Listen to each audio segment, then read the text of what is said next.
Can you drink coffee on the carnivore diet? Yes, of course you can. Should you drink coffee on the carnivore diet? Maybe not.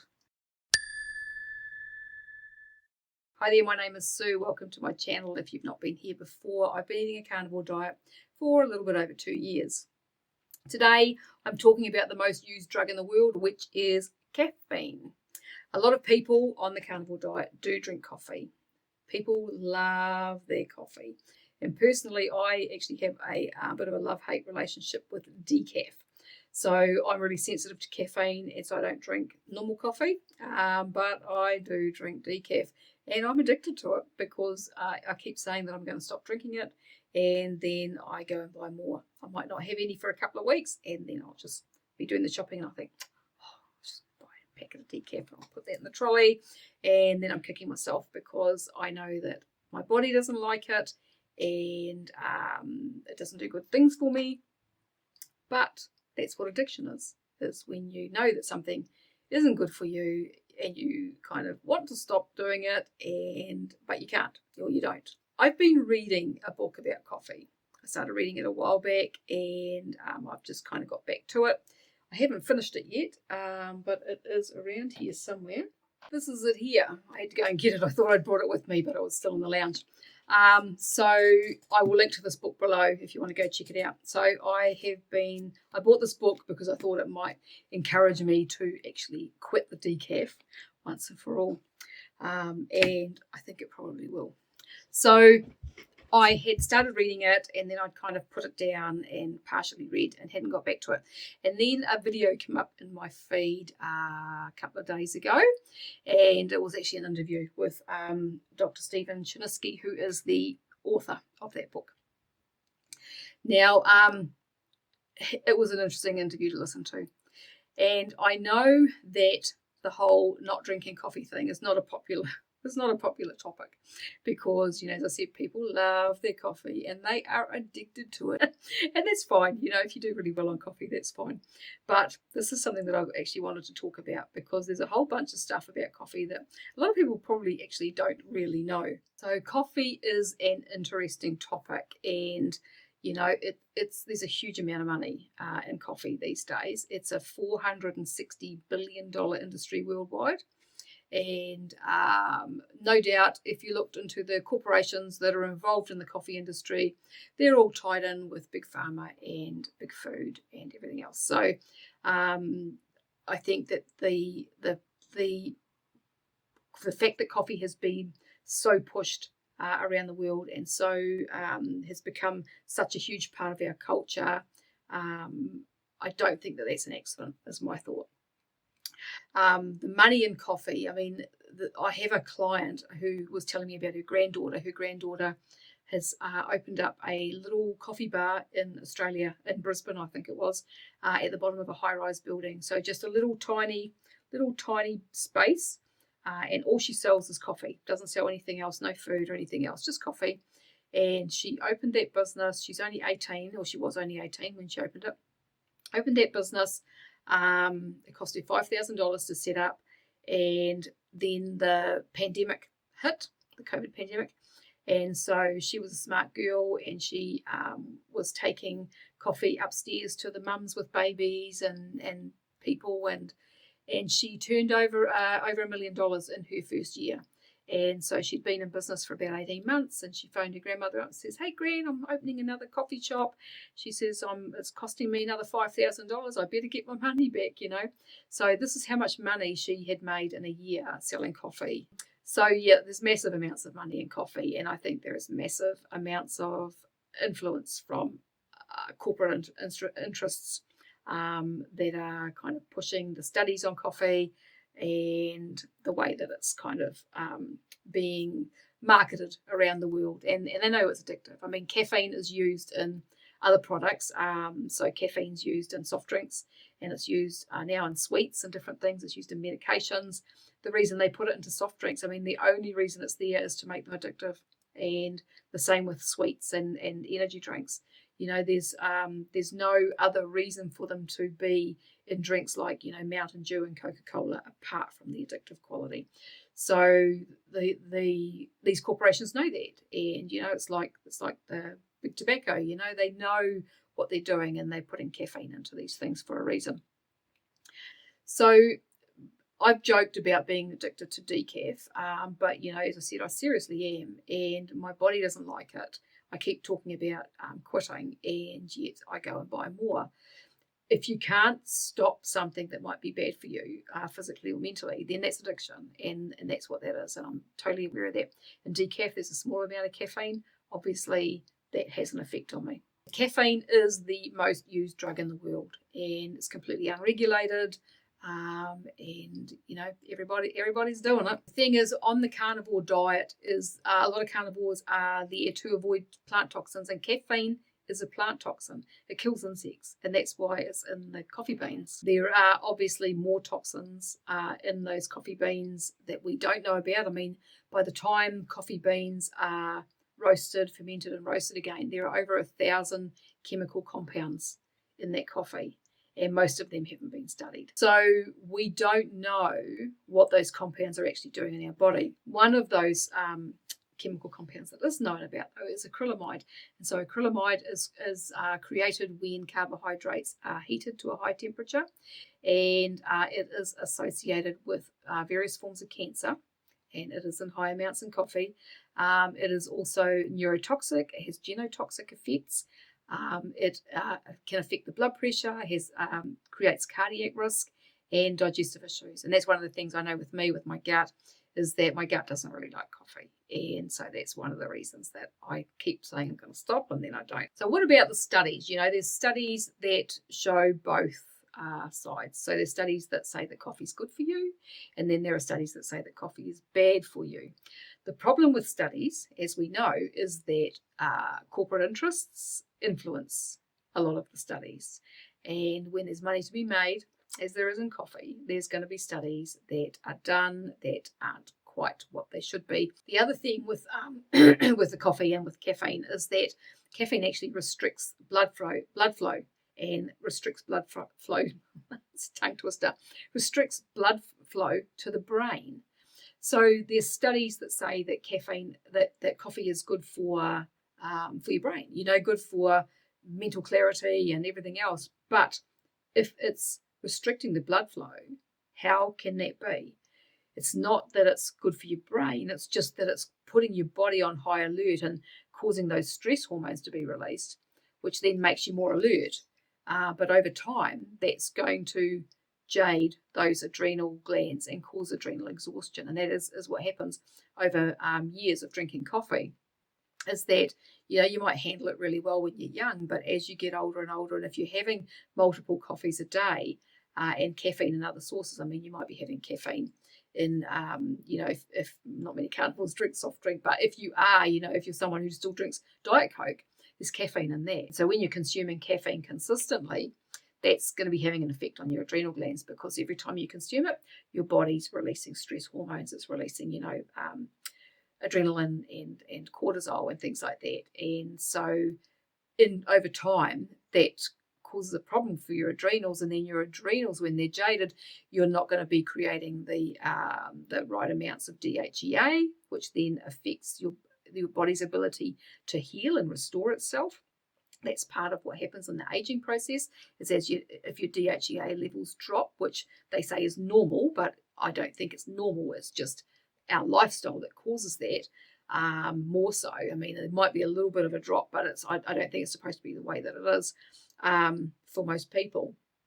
As your DHEA levels drop, then your quality of life and your body's ability to heal is reduced with those lowering DHEA levels. The other potential reason for conflicting studies is that apparently 50% of the population are fast metabolizers of caffeine, and the other 50% are slow metabolizers. So this is why some of the people can drink coffee in the evening and still sleep fine, and others, they have a coffee at midday and they're still awake at 2 o'clock in the morning. It's because their bodies are metabolizing the caffeine more slowly, and the other ones are metabolizing them quickly.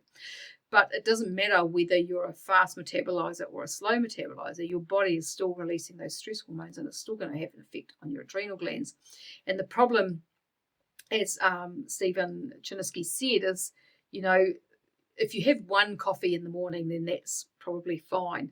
But for a lot of people, one coffee leads to two, leads to three, and that's what becomes a problem, is the overuse of this drug. So because coffee is affecting the adrenals, causing those stress hormones to be released, for a lot of people, especially women, it's a common cause of anxiety and panic attacks. It can actually cause depression.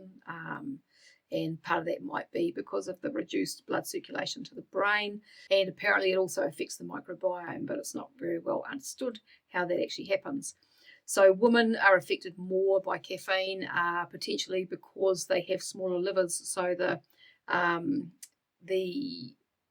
anxiety and panic attacks are more likely to be a problem for women. And that's to do with the detox pathways that are used in the liver to remove the caffeine, to detoxify and metabolize that caffeine. So for anyone who's taking pharmaceutical drugs, then that ability for the liver to detoxify the caffeine to metabolize it is going to be worse, because Dr. Chiniski was saying that, so he's worked in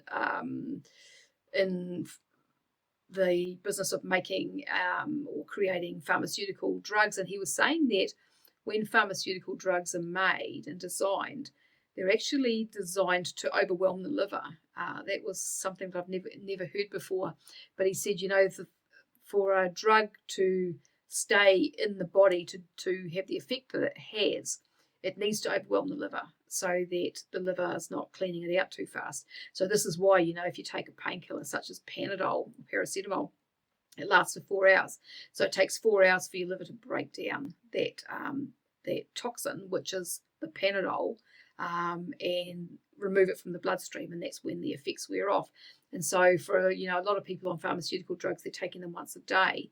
Those drugs are made to overwhelm the liver for 24 hours, 12 hours or 24 hours, however long it is, so that the drug will stay in the bloodstream for that long and have its effects.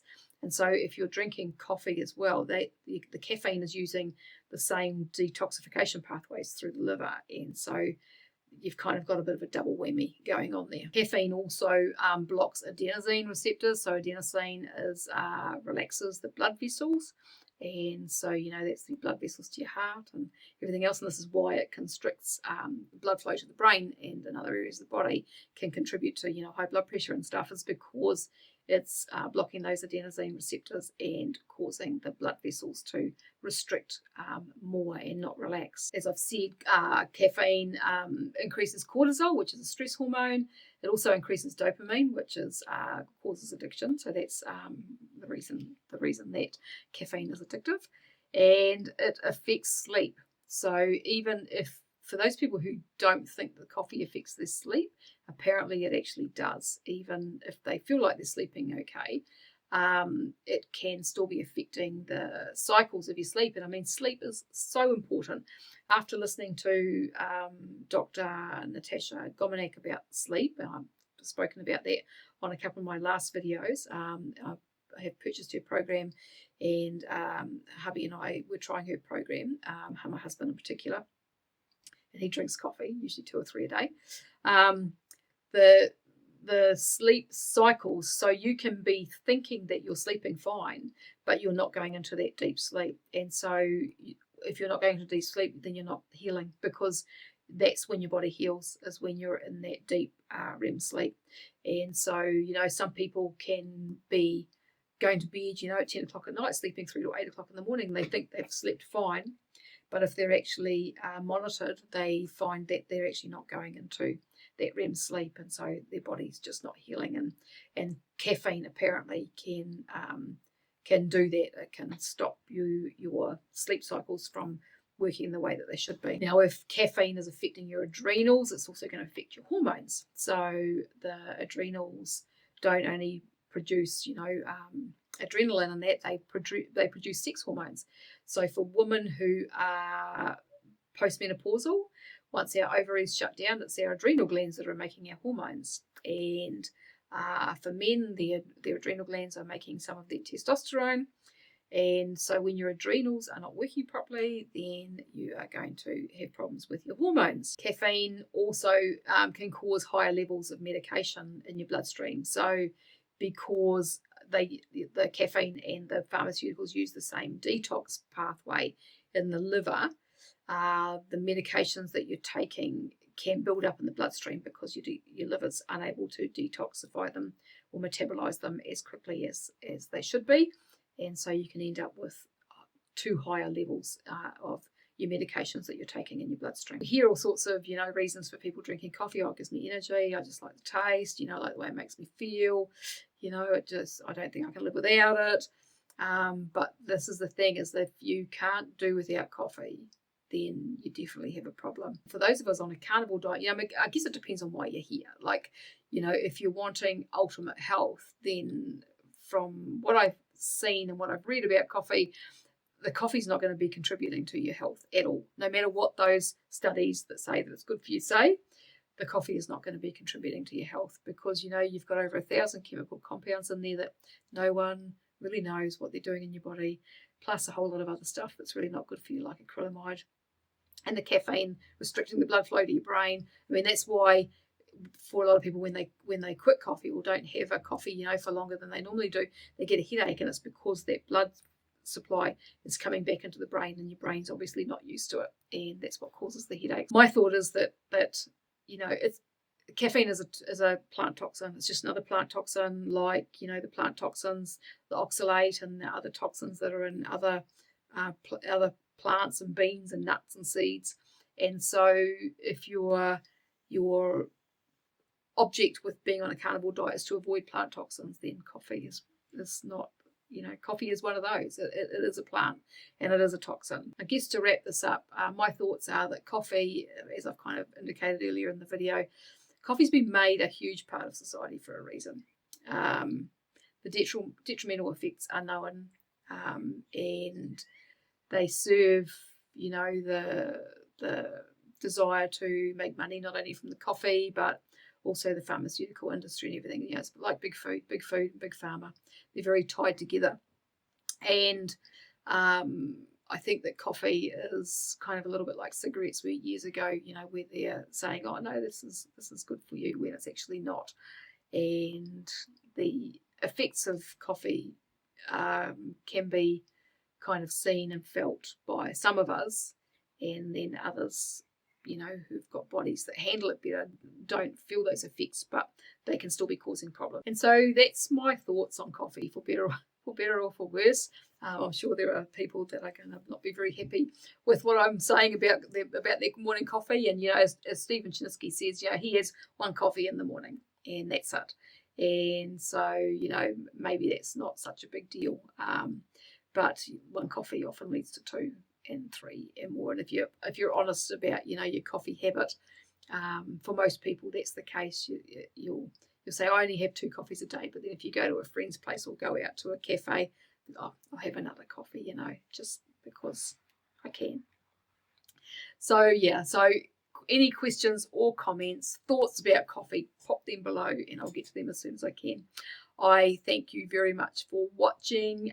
Make sure to subscribe, like, or maybe unlike if you don't like my coffee message. And I will talk to you again another day. Bye-bye. Thank you for watching.